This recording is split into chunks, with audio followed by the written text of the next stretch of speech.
I'm Leigh LaRie. And I'm Nick B. Listen, we're just two single girls from the City of Roses discussing all things love, lust, and perception. And roses are a symbol of all things beautiful about love. But as you know, love can get a little dirty. So we're here to talk about it. Dirty Roses Podcast starts now. Hey, I'm Leigh LaRie. And I'm Charlisa Shadowboxx. All right, now, you know, all season long, we've been talking about this. My co-host, Nick B, is out doing her thug thizzle. She's getting healthy. She's getting well. She's getting better. And she's about to come back next season, the best version of herself possible. Mm-hmm. So y'all make sure you follow her because she is doing her whole, healthcare journey, this new weight loss thing that she's doing right now. And she's, documenting on social media. So make sure you follow her because in the meantime, we got, my girl, my co-host, my guest co-host. We've been doing it big this season, so I'm so excited, and I'm even more excited about our guest today. Yeah. So I don't got, we've been doing stories about how I know people, and I really, honestly, I've only met him through social media until we started popping up at events, and I was like, oh, that's you that man, you the man, right? And so he's just been hella cool. The vibe has always been great. The vibe, energy's been good, real chill, real that smooth demeanor where you're like, okay, I can rocks with you because you do stuff, you're about stuff, and you ain't overly bravado with everything. You just come in, but has a presence, and that's really dope. And we're talking about this man who is from Portland, Jeff alumni. Okay, now yeah, come on. Keep going. Should have been a general, but it's okay. We're not going to go there. If you're from Portland, you know how we go about hard up at our high schools now. But he was a college football athlete, a professional football athlete, currently doing some restorative justice in the school systems. He's a motivational speaker. He's out here doing things, mentoring. I mean, I'm adding that in there because I feel like you just be mentoring people and you just have that energy and that vibe. So we're going to throw that in there. Does all these things. They're so freaking amazing. He is a husband. He is a dad of 2 daughters, really out here doing it big. We're so glad to have you, Mr. Martae Brown. Appreciate it. Appreciate you. I love it. Now, we're calling this episode Love Letters to the Hood, right? Because you have an incredible story and you very down to earth about where you're from, where you came up, how you came up, and what you're doing with yourself in your life. So what does the hood represent for you? Authenticity, being real, representing where you come from. I think especially coming from Portland, north and northeast to be specific, it's a lot of history, a lot of black history. Mm-hmm. So I feel like, for me to represent Northeast Portland and do the best I can to represent that in all different versions of myself, I feel like that's important. Yeah. But I also got to keep it gangster too, you feel me? So it's you know what I'm saying? I was born in the mid-90s, you feel me? So it was I came up in a time where, gangbanging was at its peak, you know what I'm saying? A lot of the pimping and all that was happening in the town. And just a lot of things that was happening during that time when I was coming up and growing up. But I think, beating the odds of certain circumstances and then being able to use sports as a vehicle and all these different things, I think for me it just represents where I came from. I call myself, the Allen Iverson of education. You know what I'm saying? I love because it. I feel I love it. You know what I'm saying? What AI did for the NBA, I feel like that's what I'm doing for education. I'm disrupting the system. I'm disrupting what's just that piece of you could show up yourself and still be considered smart, still be considered dope, still be considered cool. Because that's another thing too. Everybody want to be cool, but it's cool to be smart. It's cool to be who you are. So. Because you got a bachelor's and then you recently got your master's, right? Yeah. And then you out here speaking at Harvard and places like that. Talk about it. Listen, talk about it. How they invite a hood nigga like you, cool? Say I'm gonna come and talk to these Harvard kids. Talk about it. Man, it's crazy. It's even just that relationship came from me being at a conference in Philly. I was at a conference in Philly and I got sent to a conference out there by this amazing lady named Jamila Sams who we do it for the culture, SEL learning, and her curriculum is we use for the schools. And so the school Beaumont that I was at, working there for 5 years, she had came there and, she seen how I was moving. She seen how I get down. And she said, I want to send you to a conference out there in Philly where I'm from. And so I went out there, experienced the conference. And when I got there, I met so many different people. But there's one person, my guy Rito from Chicago, but he getting his doctorate at Harvard. And so he had tapped in. Well, we had met each other in Philly. He had tapped in later on. We kept in contact. He was like, hey, it's opportunity for you to come out here, you know what I mean, and, do what you do best. And so I put in a proposal. I went through a whole process, you know what I'm saying? And so long story short, my session was packed out. I had Harvard alumni there. I I went to dinner with every black person at Harvard who getting their PhD. Listen. Like that was something inspirational. Yeah. And so, you know, just being able to go out there and leave my mark out there in Boston and let them know that, just a kid from Northeast Portland, you know what I'm saying, came out here and represented. So I think for me, just even going back to school, getting my degree in psychology and human development, and then getting my master's in teaching, like just all those different things all came from like for one, I got pushed. You know what I'm saying? I got pushed, to be my best, and so I wouldn't be able to accomplish or do certain things without people pushing me, and and having the right support system. Right. Who was doing the pushing though? Man, my principal, Dr. V, like she came up to me like, hey, like, you got your degree and all this. I'm like, man, I don't care about no school. Like, I'm done with school, because I had dropped out, right? So I dropped out of college and then went pro and all these different things. And so, I was in a bad place with school. So it was just like mentioning school would just kind of make my skin itch. Like, I don't even, and so opportunity came about for me to join this program, within the district, and I ended up joining that program, and then in 5 years, I got 2 degrees. Listen, let's talk about that relationship with school, though, because for so many black families, like, we don't, like, feel welcome in schools, and our kids get the brunt end of the stick because of that. Yeah. So now that you're doing this restorative justice work with the school systems, now how do you get to tie in your experiences and your relationship with how you felt about school to now motivate children now to do school?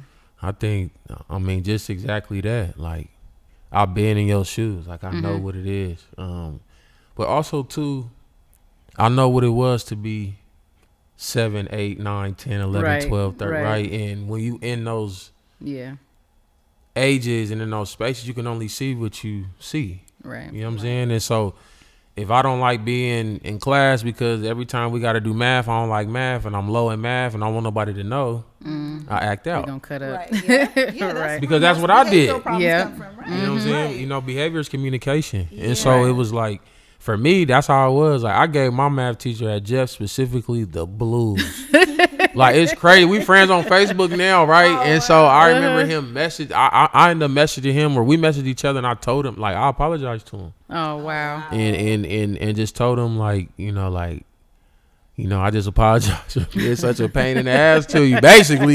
You know what I'm saying? And he just congratulated me on all my success at that point, and just said, like, he never doubted it. You know what I'm saying? But, you got to grow into it. Yeah. You know what I'm saying? Just previously, we just talking about, you know what I'm saying? And so I think just, just those pieces of, like, not only growing into yourself, but allowing yourself. You know what I'm saying? Especially in education, right? Like, man, we historically have not been treated right in education. Absolutely. Right. Historically, in this region too, because right, that part, like, PWIs, you know what I'm saying? Like, so they're not even, like, it's not a normal to see us operating in a certain level of excellence. You know what I'm saying? So it's like, it's typically, we got to defy the odds. Right.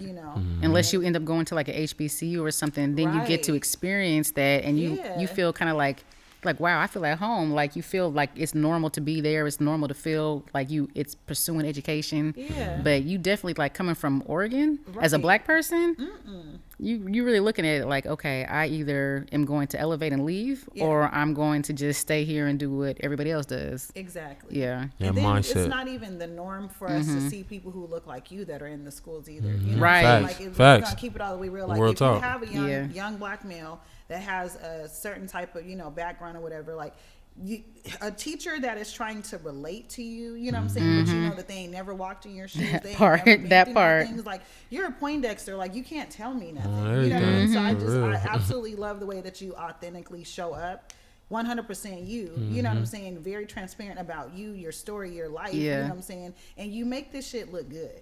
Right. You know what I'm that saying? Part. Like, for real, I really have to give you your flowers for that, because I think that's what's reachable, especially for our males right now. Facts. Yeah. And it doesn't have to be the stereotypical hood stuff, you know what I'm saying? Like, because you still look like them, you still sound like them, and you still can communicate in a way that they understand it, and it don't have to be the glorified Boys in the Hood episode. Absolutely. You know what I'm saying? And I love that. Yeah. What's your favorite childhood memory growing up as a NEP kid, Northeast Portland? Man, I would say walk into our corner store. So the first corner store I walked to was KC Foodmart. Okay. You know what I'm saying? And so you feel me? So that's come Right, on, KC, come on, right? So KC was the spot, right? So grandma, I grew up at my grandparents' house. So my grandparents' house was right there, like 2 blocks away from Jeff. So that's where I grew up, and that that's home for me. So I remember walking to the store by myself, and even walking with my grandfather.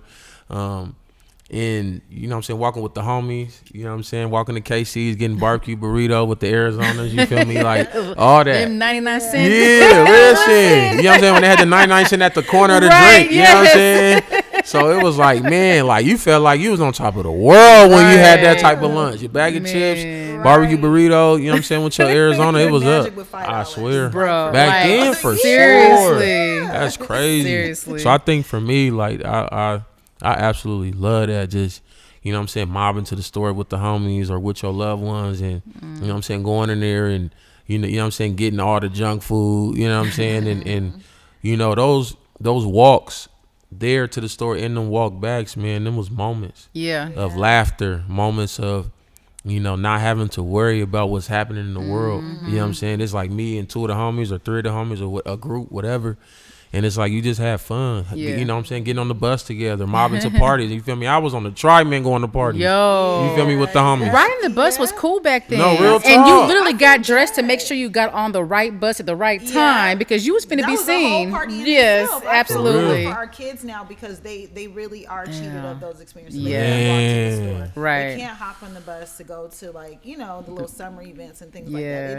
It's definitely different. The way we trekked across all 4 quadrants of Portland, I tell you what, you couldn't tell us nothing. We walked and none. No, just mobbing. I didn't listen. I didn't walk from the Lloyd Center to Grandma House, from Grandma House to like 42nd and Killingsworth, from like 42nd back down to the south. Like, I mean, like, you name it, like, we done did everything, just mobbing around the city. And like Portland, one of those cities, you know, we got Backstreets, right? So it's like, you feel me, it's like, nah, Cuddy, come this way, we can go down the back way. Right. Now you like, Cuddy, I ain't never walked this way. You like this little alleyway. You know what I'm saying? You know what I'm saying? And then low key, if you hear one of them dogs, you know what time it was. Right. You already know. Yo, listen, did I tell you this story about how I got pushed? No. Yo, listen. And this was as an adult. Listen, okay, so one of the girls I used to mentor, we started working together, and we were taking a walk around the neighborhood, just chill over there by Dawson, right? And we were talking, and a dog started barking. Now, she you know, I grew up, you know, in the Alameda district, she's so Alameda, you know, whatever. You know. But so I heard the dog barking. I was like, oh, there's a dog! Yay! She must have pushed me so hard towards the dog and took off running. And I looked back, and she's like, somebody gotta make it. I said, what the fuck? What are we doing? They're like, oh, I really was. And I said, dang, this is how my mentorship landed with you. Yeah. You just gonna sacrifice me. Instincts kick in immediately. I said, dang, that's real talk though. But then dogs be outside, like, for real. We knew what that meant. Yeah, you already know. I love it. What has been one of the hardest things that you had to overcome from childhood? Man, I think I would just say, like, one of the things, like, I lost some mentors growing up, and one specific mentor that I lost was Rob Ingram, and I remember speaking at his funeral at 15. Oh wow! And I think, like, that experience was crazy, and I think those were some of the tough moments. Like, you know, you 15, you know, we lost E Webb. I was in the 7th or 8th grade. And so I think just moments like that was just like, you just don't understand, because you were a kid and you like, man, I thought this person was a superhero. You ain't supposed to never die. Yeah, you ain't supposed to never die, you know? So I think, like, you're at the age too to where, like, everybody lives forever. You know what I'm saying? That's for the real. thing too. You're not ready to deal with just loss either. Yeah. I would just say that, just loss. I mean, you know what I'm saying? We experienced some of the homies and people we grew up with, you know what I'm saying, getting shot, different things like that growing up. So I think, like, just growing up during those times, I think those are some of the most challenging moments, because you just don't understand, like, what? Like, what do you mean that? Right. They're not here. Like my peer? Like the one where I was just in class cracking jokes with and cheating off each other tests and doing, you know what I'm saying? And now you're not here? Like, that's crazy, right? And so I think growing up, you just, like, you don't understand that. You know what I'm saying? And so I think that I would say just going through loss early, Gotcha. like that was some of the toughest things. And in what way did that shape like how you deal with things now? Man, like my view on life, really spreading love and like being somebody of substance, humility. You know, somebody that carry themselves consistently. You know what I'm saying, with a consistent demeanor. Gotcha. That brings in any and everybody. You know what I'm saying, and not judging and just accepting, loving. I think just growing up and experiencing loss early and then seeing just how it affects people. I'm like, I want a positive effect on people. Right. You know what I'm saying? Like I want people to, like when they hear Martae, when they hear my name, or they, you know, they instantly think of something positive. They think of something that's fun or funny or all that. So I think, you know, that's how it shaped me now, especially now. So I try to be what they was to me, to the youngest now. Gotcha. You know what I'm saying? Yeah. Try to put it all together. I love that. So as you have walked the path of like being an athlete, an educator, and an activist, like how does that, really which one of those is the most challenging for you, honestly? I would say educator. Okay. Why? Because you're constantly proving your worth, basically. Like every like day. It's questioned? Yeah. Like, Sometimes. Okay. Yeah. Okay. There being so little of us. 100%. You know what I mean? Like, okay, like I'm walking to these buildings and they don't know what to expect. So now your mind automatically, your unconscious, your implicit bias comes in. Yeah. Because now Martae looks like the dude who I seen on the news who got picked up for a shooting. Now Martae looks like the dude who we just watched in a movie who was shooting at people or got killed or whatever it is. Because that's your only image of black men, because you don't have no direct experience. Right. So you see us in entertainment, you see us in sports, you see us in all these different things. And I'm gonna give you a prime example. So I was at a school, and one of the teachers who we did some restorative justice work, like coming together as a community last year, and I went to her classroom and I introduced myself to the class, let them know who I was or whatever. And this young lady yells out, this is 4th grade, she yells out, "Are you our new custodian?" Oh. "Are you our new head custodian?" Oh, and wow. I say, no. I'm not. Well, damn. And why would the new it's right that part? But the head custodian at that school is a black man. Got you. But my thought process later was, what made her say that? It was a little white girl. I was gonna ask. And so now, right, all of these things start to kind of, you start thinking like, like what made her think like that? And then you start thinking like, well, there's literally 0 black teachers at this school that I'm serving. So you're not used to seeing a black man or a black woman or anybody of color per se in the classroom. Right. So now you associate, oh, okay, my teacher introducing us to this black dude and he might be like part of the custodian staff. Right. Be, just in case you see him walking around. Right. What else is he doing? Right. If he ain't mopping or wiping tables, what is he doing here? Right. But not knowing that I'm here to serve a classroom downstairs, you know, in the 2nd grade classroom, and I'm providing and I'm breaking these stigmas and these stereotypes within these kids who probably might not see another Martae in their educational experience. That's facts. That's facts. Which is so unfortunate. You know what I'm saying? Potentially, I really hope and I pray that that's not the case. But for some of these kids, like because of the certain schools that they go to, I'm like, yeah, you might not never see nobody like me. So I'ma just be who I am. And this is where the authenticity and being who you are, right? Even the kid that I worked with, like he was like, you look cool. You got chains on. You got your shades on. Right. He was like, you just look cool. You got your Nike, your sweat, all these different things. But it's like, I don't want them to see a black man because of what you assume a black man is. I want you to see a black man with skill.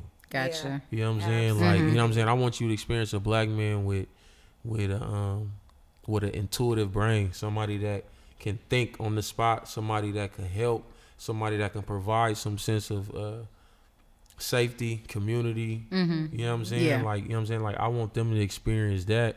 And then everything else is just a cherry on top. Yeah, because that can really be a life-changing experience. I think we all have that educator, or we would hope to have that educator in our life that, you know, when you think about it, like how you reach out to your math teacher, there's that person that makes an impact in your life. You know what I'm saying? I don't think people take it seriously how influential that they are as an educator in our children's lives. Facts. You know, right? Because a lot of people don't believe in themselves because an educator told them that they wasn't gonna be shit. You know, think about all the rappers. Yeah, think about there's so many rappers that done rapped about, you know, they teachers saying that they won't be shit, whether it's true or not. You know what I'm saying? We know they that. Remember that. You know what I'm saying? Like even Biggie. You know what I'm saying? All these different artists have mentioned some type of educator or teacher who told them like, man, bro, you ain't gonna I even be had shit. that happen to me. Like in that graduation, we were going down the line of hugging all the teachers or giving them handshakes or whatever, and I hugged the lady that told me I wasn't gonna be, and I was like, me of all people.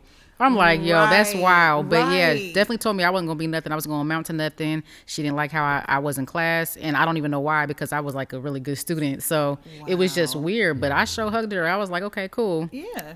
Watch me work. Exactly. Right. You know, I think we talked about that with our producer. Like it was like the biggest motivator. Sometimes someone that's going to tell you that you can't do it. Because I'm going to put all my energy. Right. Yeah. We'll put all my energy. And it's unfortunate, but I mean, you know, the good thing is that you were able to, you know, overcome that. Yeah. But just think about the people who have succumbed to, like, you know, the people who were supposed to believe in me didn't. So I guess I shouldn't. Right. You know what I mean? Right. So like understanding just how important that mark is in people's lives. I wonder why it is that though. Like why is that the factor that we need? Instead of it being reversed, that's people pouring into you saying you gonna be the greatest. Just like Allen Iverson just came out with his documentary, his book. I got his book at the house, and I was watching this first part, and his mama literally told him like, you could be anything you want to be, and he believed it. Yeah. So that's why he was able to overcome his that. obstacles, right? And so it's like why can't we have that same energy where it's like, no, we're pouring in. I think a lot of that is because we don't see the examples in front of us. Facts. Yeah. That's really it. Facts. That's why I focus on telling the stories I tell, because I'm like, I want the little kid version of me to see it and be like, right. Yeah. And I think it's an extra layer, especially as Black males. I think we have to understand, like, and have that level of empathy, especially as Black males. I'm not saying that we don't have the same pressures as women, right? Or just, you know, Black females. But I do really, and this is just for me raising sons. You know what I mean? I really have to understand just like there's so many more societal pressures for you guys to not be much. You know what I mean? Even to this day. And that's the thing for me that I feel like I really respect both of you guys for showing up and defying that. Yeah. You know, but it's crazy how that is kind of like the default. The narrative. It's that narrative. It is. It's that narrative, and it's like, how can we reverse that narrative, right? Of like, we feel like sometimes it's like we thrive off somebody being like, yeah, you ain't gonna be shit. You ain't gonna be nothing. You know, and I had that same, my life coach is telling me, we had a conversation about what defines Blackness, right? Because, you know, being a biracial person, sometimes I have to have that conversation. She's the blackest mixed person I ever met, though. So listen, anyway, I take that. I take it. Listen, I'm dark skinned, okay? Okay, you can't tell me nothing, okay? But no, and my emojis be dark too. But but I had this conversation because it was what defined Blackness for you, like what was it? And we talked about the fact that growing up, we're taught the civil rights, we're taught slavery, we're taught these specific narratives where it's like where we then grow up thinking it's our rites of passage to overcome something rather than just being great because we're great. And it's been very important for me, like with my kids, like to make sure that I'm not selling them that same narrative. Like, you don't have to overcome nothing because you have a foundation of greatness already in front of you. You just got to build on it. And I think so many of us really do hold on to that oppressive, that I got to overcome something. And that's why we talk to each other. We like, well, I did this. Or we always talk about coming up from the mud because that proves that you're Black and or that we did something that successful. Us. We were even talking about how people outside of the Northwest like minimize us if we are from the Northwest because we didn't come from the struggle. Right. You know what I'm saying? Y'all ain't even got no projects out there. Like that type of thing. It's like a struggle has to be definitive of who we are in order for us to be Black enough. Right. Which is crazy. The narrative is crazy. It is. Like when you really break it down, it's so interesting. Because even going to college, and I went to school with people from all over the country and all over the world. And where did you go to school? So I went to 3 different schools. So I was in Arizona. I went to junior college out there, played football for 2 years at Phoenix College, and then Mayville State my junior year in college. So I went from there, boom, went to North Dakota for a year, and then my coach got fired. And that was the same year, and it's crazy. I always kind of tell the story of like when I was out there, that was the same year that Kaepernick took his knee. Oh, wow. And so going back to the activism, like I was really activated. Like I really felt something when Kaepernick took his knee. Yeah. And so I was one of the people that he really affected with that, because I'm like I believe everything that he said. Like when he did that press conference after that game, and he was telling them what's happening, like I felt that to my soul. And I'll never forget going to, I was a part of like all the clubs in college, like multicultural club. I love it. The Boys to Men club. I was in all the look, because I just wanted to just see what was going on. Right, and so right. like when I would go, so I met this lady named Ms. Dina. She was the director of the multicultural club at my school in North Dakota, and I remember telling, she was from Honduras, and I remember telling her like how I felt, and I remember her just kind of telling me basically like, understand that everybody not gonna stand with you.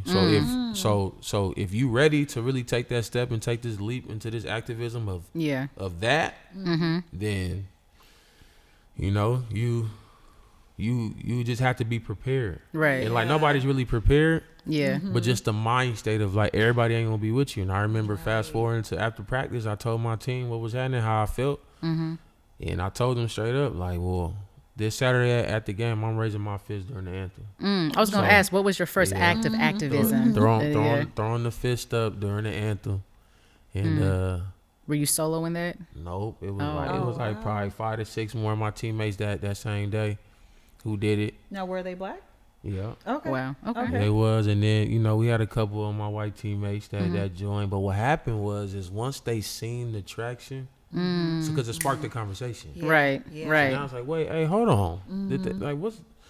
And so now here I am having meetings with the athletic director, with the president of the college, and all these different things, and and they wanted us to start locking arms, so they wanted to minimize it. Right. Oh, and so, gotcha. And so they wanted to meet with me and meet with a couple of my teammates and all this. And of course, I'm like the Huey P of the group right now at this point, right? So they like, yeah, Martae, so what you? And I'm, obviously about just to boondocks this whole team right, in a right. second. I'm like, man, listen. I'm like, and so, just that whole experience though, like, that really shaped me. And then after that, I went to Nebraska and went to Peru State and finished, did my senior year out there and ended up dropping out and all that. But yeah, I've been all up through up north and Midwest, you know what I'm saying? But Arizona though is where it started though. Yeah. The El Cortez Apartments on 7th Ave. You know what I'm saying? Yeah, no, all my neighbors was dolphins. Wow. Yeah. Besides my teammates, I had my teammates Big Will and Carl, that's on the west side of Chicago. It was me and my roommate Cody Childs from Hawaii, and then those two, they lived I think on the 4th floor, 5th floor, whatever floor it was. Other than that, oh yeah, man, it was treacherous. Heavy, huh? You feel me? I had an air mattress pop on me in the middle of the night, all that. So it's like for me, like when people talk about humble beginnings and like really getting about the mud and all that type of stuff, like all of those different type of experiences that I went through and that I experienced, like really shaped me into like that gratitude. Yeah. You know what I'm saying? Because I know what it's like as an 18-year-old kid fresh out of high school to struggle. I got to pay rent. You know what I'm saying? I ain't staying on campus. It's a junior college. You got to go live like everybody else. Oh, that's facts. You know what I'm saying? So I didn't have no house. You know what I'm saying? So I had to go really get an apartment, make sure I pay my rent on time, all these different things. And so, it's, those experiences and going through and meeting people, standing on your team. Because I'm the only dude from Portland where I go. You feel me? So I'm holding it down for us. Right. But I call anybody in my phone that I went to school with, and they'll tell you, like, yeah, bro, Martae put on for that Northeast Portland. I know that's real. For real. Right. Like, they know. We do that, though. When we go somewhere, we do. Immediately, you can see it. They immediately. They like, hold on. Yeah. Right. It's a mind twister. Like, you know what I mean? Like, I don't know what that is, but they do. They question it. Yeah. Whenever we're from here. So, I love that. So, you work a lot with students and everything, but you are still very big in your community. You have a lot of peers who have done amazing things, who have stayed where they're at. They're successful in their own rights. But how do you utilize your skills and what you've been through to continue to motivate people that are even in your own age group? Man, that's crazy you say that, because like they be reaching out to me all the time. Like they just want to be around the energy. Yeah. Sometimes, right? So even if it's like, hey, Martae, that event, I'm pulling up. You know what I'm saying? Like, Right. I wanna, like, you know what I'm saying? I want to experience like what you be talking. Like, yeah, I see little clips and videos, pictures, but like I want to see it in real time. Yeah. And so I think like for them, like especially my peers, like it's just funny because like even when I talk to them, or like even like people that I grew up with and stuff, like they be like, even not people I grew up with, but just people who didn't see my journey from, I would say from 18 years old up till now. They like, you always been like that. So it's Right. funny to hear Right. people be like, it doesn't surprise me. You know what I'm saying? And so it's like to grow up with certain people, and I'm talking about people that either that watch me from a distance. Like, Martae, you always been like that. Like even when we was 14, even when we was in middle school, like you always just had this heart in this like this little gift about you where you just always was cool. Yeah. Like you never made nobody feel like they wasn't nothing. You wasn't no bully. You wasn't nobody that always, you know what I'm saying? I crack jokes and do all that because if you come from, you know, being dark skinned coming up, you gotta be quick. You gotta learn how to You gotta be quick from the hip. You hear Man, me? I know. Listen, I turned into Bernie Mac quick. What? Eddie Murphy. So I was big on stand-ups growing up. So I watched Eddie Murphy and Martin Lawrence. Like I used to be locked in. So I used to take little bits and pieces. Like, all right, you come. I'm gonna come from me. I'm a Martin Lawrence show ass. Right. You know what I'm saying? I'm gonna hit. I'm gonna come with this Eddie. Comedy jam. Right. I'm coming with it. You know what I'm saying? And so yeah. and so you had to be quick from the hip with it. You know what I'm saying? So I think like just those pieces though. I think it's so it's inspiring to know that my peers view me as somebody that they are proud of, and somebody that came, because we all was sleeping foot to head at grandma, auntie. Right. You know what I'm saying? Like, and like I'm the person too who know everybody's mama. I know everybody's mom. Was you the kid that was like, if Martae was going, you can go? You can go. Yeah, I could tell. Yeah. I bet you'd be there, be like, hey, ask my mom if we can go to this party. Hey, yeah. Martae gonna be there. Okay. But some of them, it was like that for me. Like for some of the homies, like, no, I'm finna go with Boogie or JB did it, and it's like, all right, you know what I mean? So it worked both ways. But people's parents definitely trusted me. You know what I'm saying? And they always show me love. So even when I see them now, they just be like, I'm so proud of you. And for me personally, like those are the biggest wins. Like saying that you proud of me is some of the that's a gift for me, because I'm a real village community kid. Like everybody seen Martae in some way, shape, or form through the neighborhood, through SEI, through basketball camp, football, during camps, during whatever it is. I didn't seen him or know of my my parents or my people or whatever. And so when people see me, they feel like, damn, like that's one of us. You know what I'm saying? That really is. And I'm getting ready to take this to new heights. I'm getting ready to take this. I'm getting ready to take this like as far as it can go, because like, man, like I just can't wait for the town and the people to be like, damn, like he really did that. And continue to do it, but at a high level. Right, now. It's right, like we see right.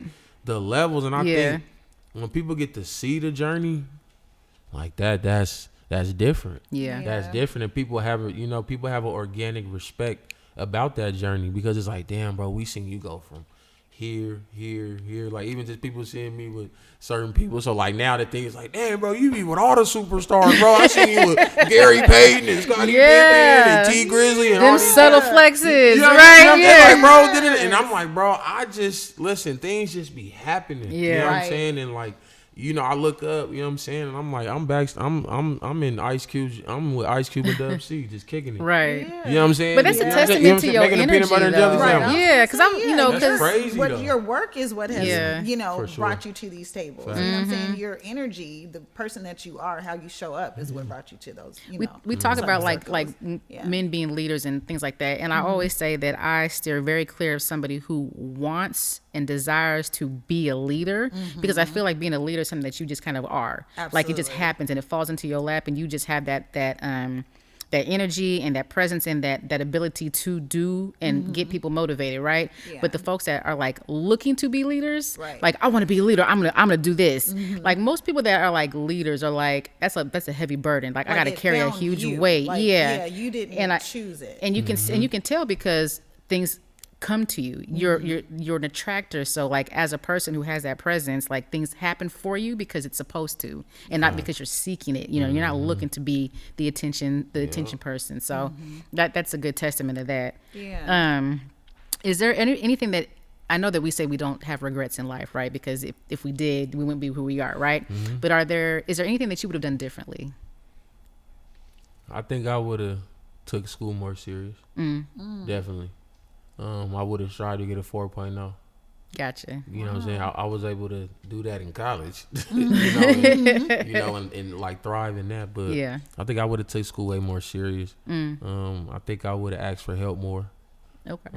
Because that was something obviously we struggle with, not only as a people, but you know what I'm saying, at that time as a black boy in education and trying to figure out everything else, because I went through it. I was almost expelled from night school. Not from night school. I almost got expelled from night school for threatening my night school teacher. So, yeah, it was just, and so, you know what I'm saying? And he told on me. I might need details. What he do?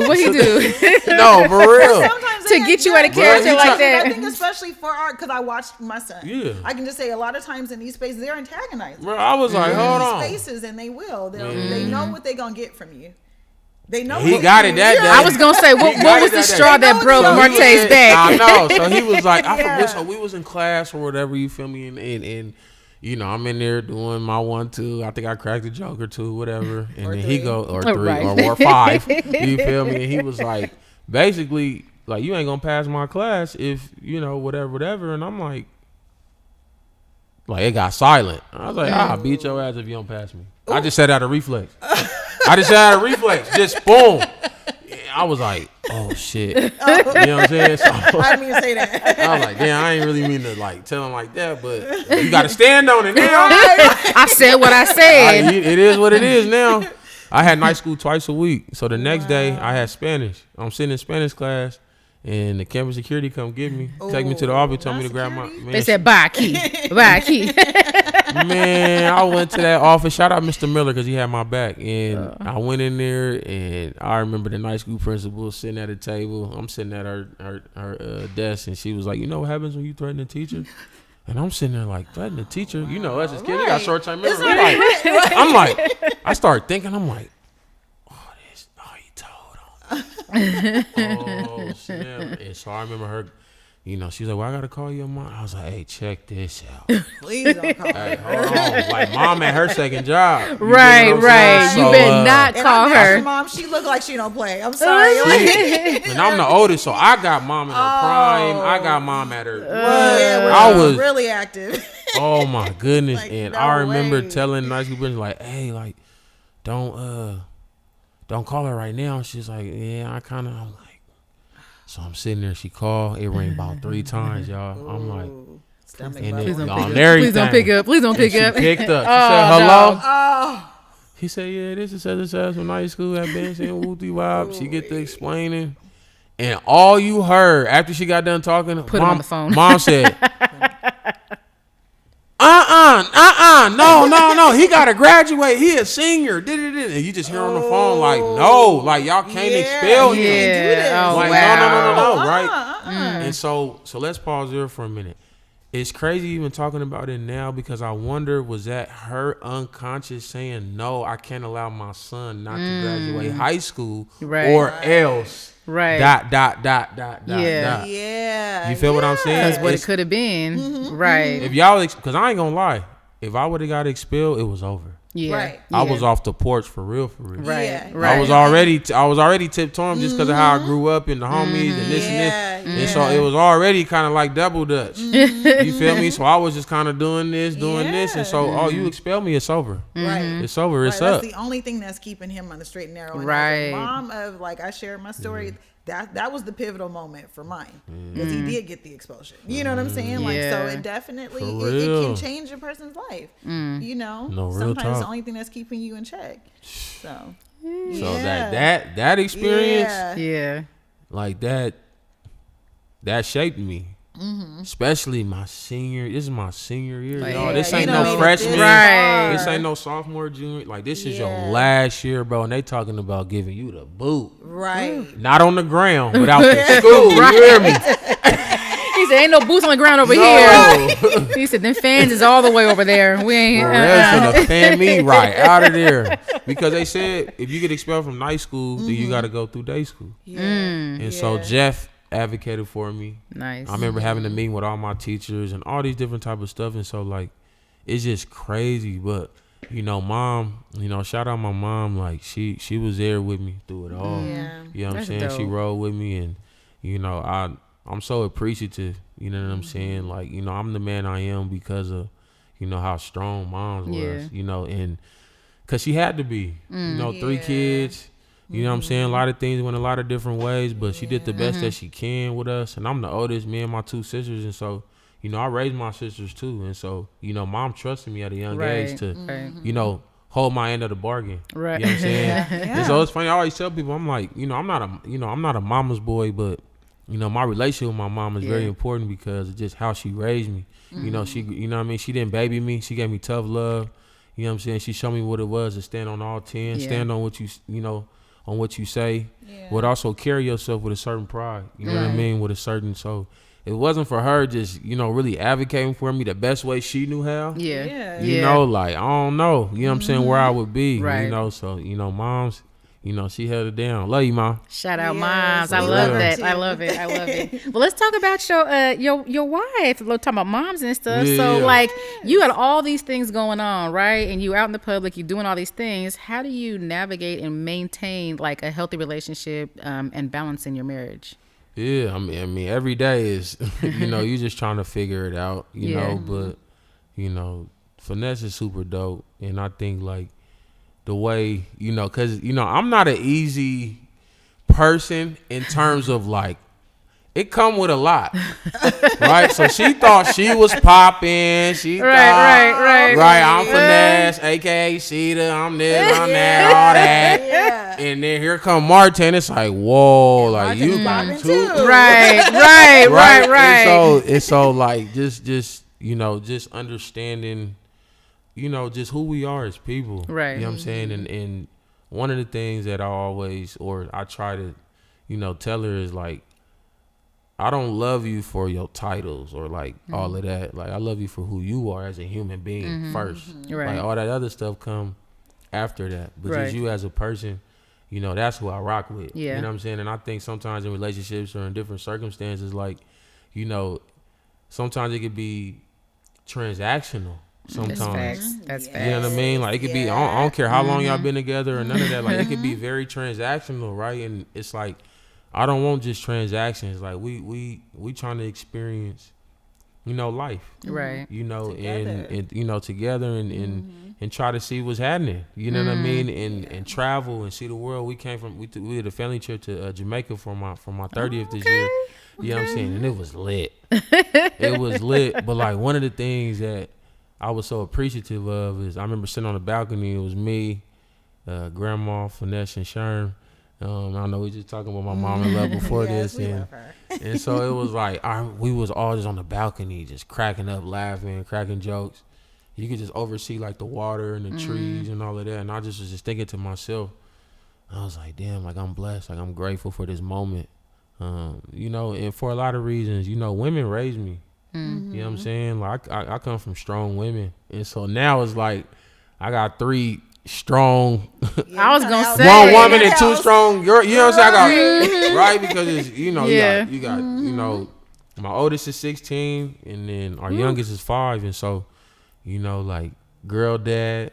You know, in a house full of girls. You know, and they keep me sharp. They keep me sharp for so many different reasons, but it's such a blessing though, because I think it teaches me so much. You know what I'm saying? Like, I didn't grow up, you know, with affection and all these different types of things, you know, because, you know what I'm saying, mom ain't had time for all that. You know what I'm saying? Like, she was trying to, right, she had to do what she had to do. She was working, so, but she also grew up a certain way, too. Yeah. And so, right, a lot of things that she went through, right, and so there's a lot of things she wish she could have gave us, right? And so I think even now, going to what you said about the family, like, just being more affectionate and just loving on my, you know what I'm saying, my girls, because I love them to death and I'll do anything for them three. And so I think I'm just grateful, you know what I'm saying, that she allowed me to, you know, come into Jalea's life, you know, as a bonus dad, came into her life at 8, you know, and then we had Marley during COVID, you know what I'm saying? And so, you know, that experience was, you know, I was gonna say, I bet she a in different itself. baby. No, for real, different. COVID babies. COVID 2020. I swear. Still different. I swear. You know what I'm saying? But I'm super grateful. You know what I'm saying? You know what I'm saying? She's been rocking with me through all my, you know, I mean, we've been, all the transitions in the last, we've been rocking for about 8 years now. So, and then married for 4. So it's like just all the journey and everything that's been come with it. And, you know, I told her, like, I'm doing this, you know, to set all of us up forever. Like, even when I'm gone. And she hated when I get to talking about nobody even want to think about it. Right, you know right. She hates it. And but I tell her, I'm like, but I'm telling you that because I want you to know, like, I know my purpose as a man. You feel me? Like, I know that, you know, the things that I'm doing, the things that I'm trying to accomplish, like, but I'm like, all of that don't mean nothing if y'all can't say the same things about me at home. Right. Like, you could be a stand-up man in the community, you can be all that, but like at home, like you could be somebody totally different. Right. You know what I'm saying? And so, you know, that consistency. And I remember she telling me, somebody asked her, like, is he always like that? Like, is he all like? And she was like, yeah. You know, but she also see a lot of parts of me that a lot of people don't get a chance to see. You know what I'm saying? But I be trying to shield certain pieces, but you can't. No, that's your person.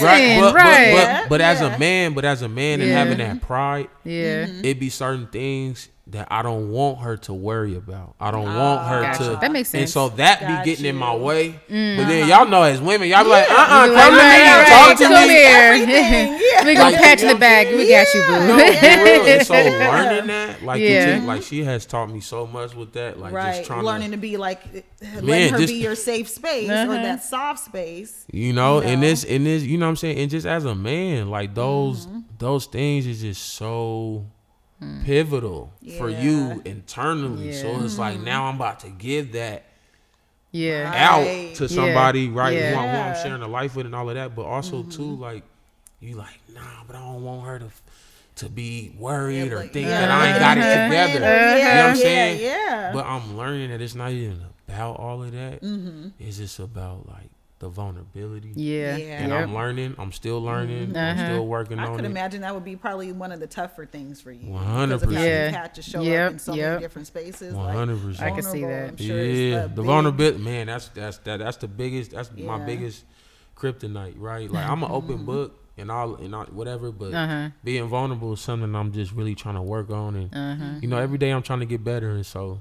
It's selective vulnerability, you know what I'm saying? Like, you get to pick and choose 100%. What part of your story you tell, because 100%. It also helps you do what you do. So you got to be vulnerable to a certain extent. But there's pieces of people, like, you know, men, you know, women, whatever, like that. We just that ain't for the world to see, right? You don't get for that. real. Right? But in what ways does she lift you up, and then how do you lift her up in the marriage? I think, you know, her just continuing to, like, encourage me and, like, you know, just allowing me to be me too. You know what I'm saying? Like, that's big. And so I know, like, she allowed Martae to be Martae. You know, and it's crazy because now, like, she's okay with just being like, yeah, you do yo, and I'm just, you know, and I'm like, here you go. And I'm like, you just is like you're so dope. And she got such an amazing story and to tell, and that she been vulnerable. So she one of the people who, like, she's like, her vulnerability and, like, her journey, like, is like, dang, like, you really had to dig deep. Oh, wow. Yeah. You know what I'm saying? You really had to dig deep, you know what I'm saying, in some of your darkest moments. And so, and I'm pretty sure, you know, she okay with me saying this, but even just, like, you know, her sobriety, you know what I'm saying, and just going through that and just seeing her every day just overcoming in different ways, whether she talk about it or she don't. But just that strength and courage it was for that. And when she told me her story behind that and just like the full scope, like I told her, I was like, hey, like you gotta share this more with people. And so now I'll be trying to encourage her. I just was telling her like she should start like a group of people who's either sober or trying to get sober. And I was like, because what happens is a lot of people don't have a safe space for that, and it's a lot of judgment, especially as black folks. Exactly. It's like, oh girl, you show. It's like you show up. They can't wait. They're like, aha! I knew there was something. Like, right. You feel me? It's like, nah. Like we all either sober or being sober, or we all try, or some of us are trying to get sober, and this is a safe space for us. And so that's something that I was encouraging her. You know, we was just talking last week about it, and so I was just telling her like, you know what I'm saying? Think about that. And so I think we just always try to just understand where we at and just, you know, for me, I'm always just trying to figure out ways to make the day better. You know what I'm saying? You know, so it's like, even if it's making sure the girls is taken care of or making sure this, so she ain't got to worry about it, you know? And so I think like, you know, just uplifting each other, just in love and positivity, but it's also too like, and being real and having hard conversations. And that's something that, you know, a lot of people, like, it's hard to have those hard conversations, but that's what help you grow. And that's what help, you know what I mean? I think, you know, for us, like, you know, we writing our own story and our own thing. And so I think, you know, we both grew up a certain way. We both grew up with strong moms, being the oldest, you know what I'm saying? It's her and her sister, you know what I'm saying? And me and my two. And so, you know, we grew up a certain way, you know, but also too, you know, we coming together, we bringing things together. And so it's like, what does that look like? Right. You know what I'm saying? Like, what does that really entail? What's the energy behind it? And so I think just trying to always uplift each other. I'm always just trying to make things better for her because, you know, that's just the type of man or type of person that I am. I just want to make things better. I got a hero complex, so I'm always just trying to. I'm always just trying to say. I bet that gets you in trouble though, because you probably overextend yourself sometimes. I do. Yeah. And she didn't have to tell me too. Like you got it. Like you got it. Yeah. Right. You got to protect. You know what I mean? You got to protect that. Like you can't always, and that's so hard for me. Yeah. It's so hard just because of my heart and my spirit, and so she keep me grounded. She keep me, you know, level headed, and you know, she's so just in the background and so humbled, and she just want to play the background and all that, you know, now. But whatever. It shows, though, like, if I can just say, just as a fangirl of y'all, I'm big fans of y'all.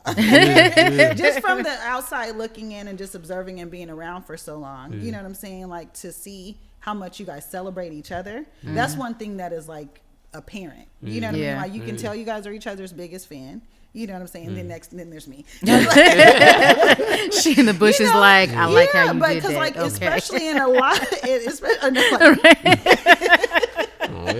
but especially in a lot of like angles, like you said, you know, she came into the picture, and you know what I mean, she knew she was popping. You came into the picture, you knew what you brought to it. Sometimes when you see these two forces coming together, there's a dynamic of someone needs to water themselves down, or someone, you know what I mean? You're going to have to step back or whatever. And just to see you guys, there's not a diluted dopeness with you guys. Do you know what I mean? You guys are both like strong in your own right. And I love to see that, because there's not enough examples, I think, especially out here. That part. You know? That part. You just write your own story. You write your own, you know, everybody writing their own little story. You know what I mean? And so I think, you know, you just, but there ain't no fiction to y'all story. That's all. Right, that part. What my point was, you know what I'm saying? There be some fakery around here. You know what I'm saying? Listen, I ain't gonna make no faces. I'm gonna keep my face to myself. Hold on. You look at the camera.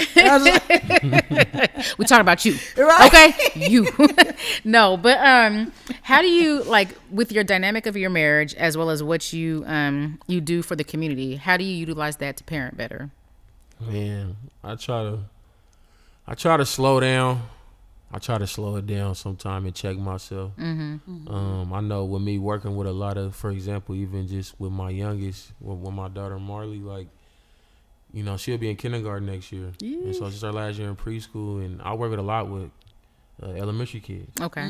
But I work with a lot of elementary kids at tier 3 behavior, which is, you know, kind of the most intense behavior in school. And so sometimes my patience can be short. You know what I'm saying? Because I done dealt with getting spit kicked on like all day. Right. Now here I ain't got time for no BS. If you on some BS, right? And it's not fair to her because she's not able to get dad or daddy. You know what I'm saying? And so I be having to check myself with that. I'm trying to, doing better with that because it's such a, having a job in such high trauma. Right. You know what I'm saying? You gotta leave. You gotta try to like leave that there. Yeah. And then make sure And I take my daughter to school every morning. I get her up. I do all the 1-2, and so we got a whole little routine. And I pick her up. You be doing hair and stuff too? No, not yet. Not yet. I'm trying to learn to do the ponytail. You gonna have her spin around, You know what I'm saying? You know what I mean? Do the, do the edges, make sure the edges is right. Yeah. You know what I mean? And so I, trying to, just, those moments and those things that, you know what I'm saying, those day-to-day things, I just try to make sure that I'm being present, you know what I'm saying, and being still in those moments. I think the whole community and then the family and just trying to balance that, it's hard. Yeah. It's hard. And, because my heart is just so big. And to know me is to know that. Yeah. And sometimes people, my family, want to be selfish with me. Like, no, like, we're not sharing him today. Yeah, right. He's not, he's not providing no motivational nothing for you. It's movie night. Like that part. You know what I'm saying? So being intentional. Yeah. So I try to be intentional with them. So I feel like right now I feel like I owe Marley a date somewhere. Now I'm thinking about it because me and Jalea, we went to Canes. She recently just got a job, so I was chopping it up with her. She was a junior in high school at Benson. So life is changing for her. You know what I'm saying? She'll be 17 this year. And, she getting ready to think about the next stages of her life. So I try to make sure that I'm being present for her in the best way. And, being that I got access to all these schools, I could just buzz myself in and go in there and check up on her anytime I want to. Truthfully. Right. You know what I'm saying? And, with Marley too. And, even with Finesse, just being intentional with, with dates and different things like that. So I think for me, just being intentional, you know what I'm saying, with like the time that I'm spending. I think I done got better at not trying to be everywhere and to do everything, but it's hard because I love the people. I love community. I love being around the people, but sometimes you gotta just like, how do you take care of yourself, though? I was like, you know how to sit still? Right. Like, what do you do to take care of yourself?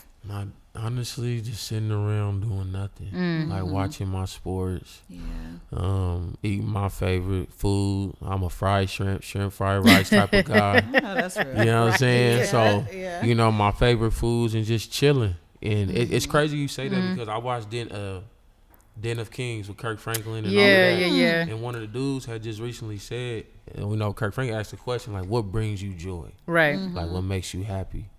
And everybody paused. For the black man. Yeah. And everybody like, what is what does? Right. Like, and he said he found he finds the most joy when he don't have to do nothing for nobody. Yeah. That's fair. He ain't got to make no diagnosis. Right. He ain't got to go here and speak. He ain't got to go here and do this and do that and do this. And I start thinking like, dang, that's kind of where my most joy is too. Where it's like, I ain't got to like be nothing for nobody. Right. I get to just be. I get to just, just be, and I think I always attach my happiness to somebody else or to something else. And like, I didn't realize that, right? It's like, oh, my family make me happy or being around this or being around that. And it's like, yeah, of course. Yeah. But also too, for me to be who I need to be for my people, I gotta know how to just not do nothing sometimes. Facts. Yeah. And that's something that we have to learn as black people. Right. Because we've been taught, especially in this work culture. Yeah. Is you gotta get to it. Exactly. No, that's facts. By any means necessary, especially when you look like us and coming from our our backgrounds and doing and what in we're our trying community, to do. A cuss word is lazy. You that know what I'm saying? Like if somebody call you lazy, that is like the what? Hell? You know what I'm saying? So it really is, and that is like I think that is embedded in us. So like sitting still feels wrong. You know what I mean? It does. Feels, and I remember like there was a Sunday I was actually having a session with my therapist and she's like, you know, why? Because I was like, you know, it's 5 o'clock and I haven't done anything. You know what I mean? And she's like, why does that bother you?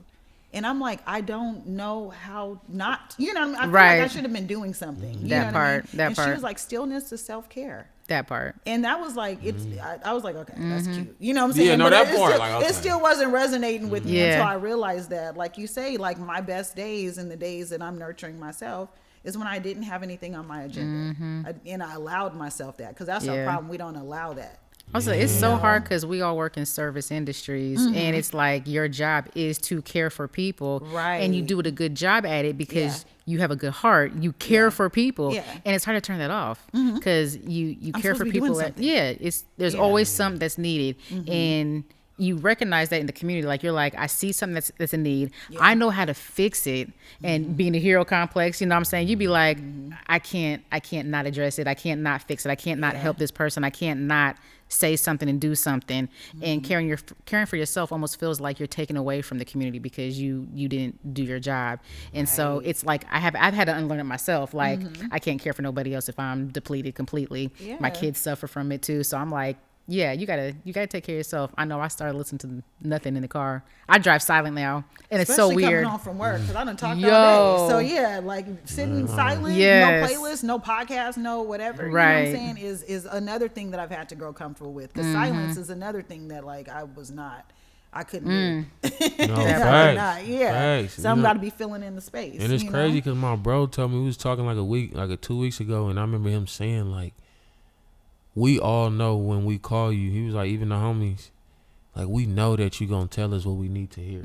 Wow. Yeah, this been my bro since 5th grade. I mean, not 5th grade, since we was 5. Oh wow. Right. So we've been rocking forever. As long and so as you can remember, literally. You feel me? Yeah. You know what I'm saying? And so like, he was like, bro, like, even we know that. He's like, bro, like, that's why like I'll call you and be like, you feel me? I know Martae gonna tell me something I need to hear. And I remember just talking to him about just when things are happening in your life, especially to where you start questioning your faith and you start to play the blame game with God and all the different things, because it's normal, because we feel how we feel and we respond from an emotional place. That's when we're supposed to get closer. In my opinion. And my thing is, you have to stay consistent. And so that's one of the things I was telling him. I'm like, when you feel that pull away, that's when you pull yourself towards that way. Oh. You know what I'm saying? Because you need it. Because during the storm, can you like withheld it? Like, you know what I'm saying? Like, can you get through it? Because on the other side of that storm, it's a breakthrough. And when you get through the breakthrough, you able to see why you went through that storm. Right. You know what I'm saying? And so I feel like those are the types of things that I be trying to remind my folks, my people's like, hey, like don't ever question it. I mean, don't ever question it, but don't like question it to where you start doubting it. Right. Because it's easy to do that when things are going downhill, when things are happening and you know, we going through loss, you know what I'm saying? My bro lost his cousin and his granny months apart, you know what I'm saying? And so, you know, I know he grieving. And so, you know, I just try to remind him like, hey, like, bro, don't forget, like, we ain't always got to be tough. Right. And to watch my bro go up there and read the obituary this past Saturday was crazy. Because I'm like, he out there, and I told him, like, bro, you did it. You know what I'm saying? And like, just those things, that's what I try to provide to my people. Like, I'm there no matter what. You know what I'm saying? I'm pulling up, and I've been with him every step of the way with Granny. You know what I'm saying? We just lost Cuddy, everything, because I wanted to know that this brotherhood ain't just about words. Right. It's about action. Right. So if that mean I'm up, you know, I'm with you, help setting up tables and chairs for the family, that's what we gonna do. Yeah. You know what I'm saying? And it ain't no question. You know, we got the same tattoo on the side of our faces and on our knuckles. We got dedication. Wow. Mine's on the left, his on the right, and we got God got us on our knuckles. Oh wow. And so for me, like, a brotherhood and really having, you know, people that you care about, that really matters. And so when people depend or rely on you and depend on you to provide some sort of light in the dark. Yeah, that's a heavy. Not just your friend, your family too. Yeah. You know what I'm saying? Inspiring your siblings, inspiring your parents. Right. All of that. Like, those things are things that people don't talk about, because you know, those are the unspoken things. But it's like, I feel like if I don't make it happen, it's not gonna get it's like it's not gonna happen, because I feel like I've been put in a position now and in a role to, it's like, Martae is showing us the other side, right? And the sacrifices that, you know, my mom and pops made, is now starting to show through their son. Like I told my pops, he went to a G League game. I was like, the late nights in the trenches paid off through your son. You know what I'm saying? That's beautiful. I just feel like that's what it is. Yeah. If you could end your love letter to the hood, what is your wish? Ooh. That's fine. My wish is for everybody to show up 100% them, and not have to dim their light for nobody, don't have to adjust for nobody. Like, be you. And I feel like a lot of people adjust themselves because they want to fit this mold or fit this image, you know. And I just want everybody to be authentic. Yeah. Like you know what I'm saying? My love letter to the hood is like, that same hoodness that we carry growing up is the same hoodness that's going to carry us throughout this life. Because it's that grit, that grind, that resilience, you know. Because to me, coming from the hood, it's a feeling too. Yeah. It's a feeling. It ain't just a place. It's a feeling. Pride. Right. You know what I'm saying? It's like, it's this thing called, and it's called epigenetics. Okay. Epigenetics, basically, have you ever felt something in, whether somebody said something or did something, you like, why do I feel like that? Yeah. Because you may be feeling that not only just from you, but from your mom, from your dad, your grandparents, your great grandparents that experienced pain, trauma, hurt. Yeah. And now something may have sparked that. Right.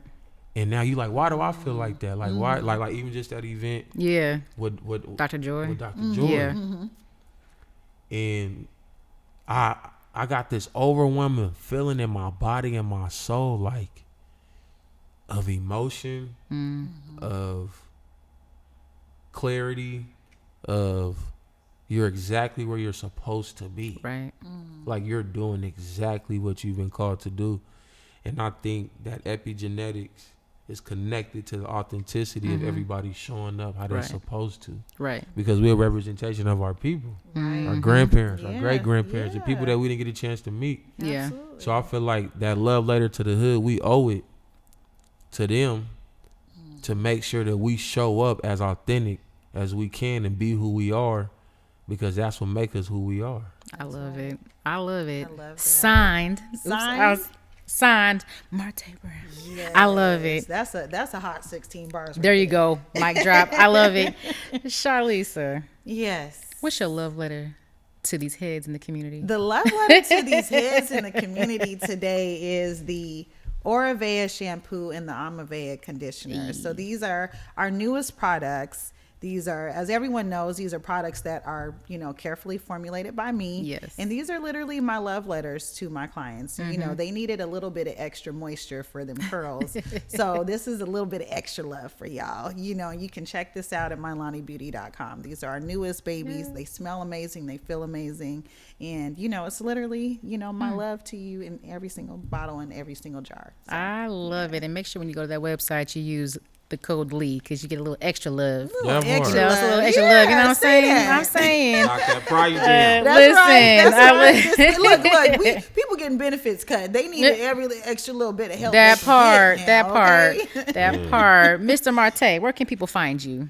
Man, I'm gonna sound like an old head. You can find me on Facebook. Hey, on You the on the on book? the I'm on the Facebook. book. That's how I started. You feel me? MySpace, all that. Yeah. But I'm on Facebook, Martae Brown, Martae, last name Brown like the color. And on Instagram, I'm one of God's messengers on Instagram. And so, you know, those are the two pages. You can follow the journey and see the journey from, you know, from start to finish. Well, not to finish, but starting and then loading. Yeah, that's right. You get to follow it until it's finished. Yeah. Right. I love that. I love it. Charlisa, where can they find you? You can find me on Instagram, Mylani by Shadowboxx. You know, black folks like to throw they name and stuff. So it's Shadow with the C, MYLANIBYCHADOWBOXX. You can also find me on Facebook, Mylani Vegan Hair Care. And also you can check me out on my own personal page, Charlisa Shadowboxx Harris, where I try to show up and be as educational and inspirational as I can. I love it. And you can also check out me and these products, because you know, if you want to flirt with me, you can flirt with me at the checkout. That part. At MylaniBeauty.com. Right. That's your love letter to Shadowboxx. Hello. Okay. Ching, ching. Yes. And of course, you can follow the normal guest, the normal co-host, while she does her health journey. She'll be back next season. But make sure you check out Nick B. She's Nick B _Nick B, and that's Nick with the K. And then you can follow me. It's Leigh LaRie, LEIGHLARIE, on every single platform, because I was very consistent with that. Okay. And you can follow us at Dirty Roses Podcast everywhere, dirtyrosespodcast.com. Make sure you like, follow, subscribe, check out all of season 6 and everything up for now, season 7. And we will catch y'all another time. Thanks. Guess what, Rose Buddies? We are thrilled to introduce our new sponsorship packages. Be sure to hit us up at dirtyrosespodcast.com to inquire how we can showcase your brand on our platforms.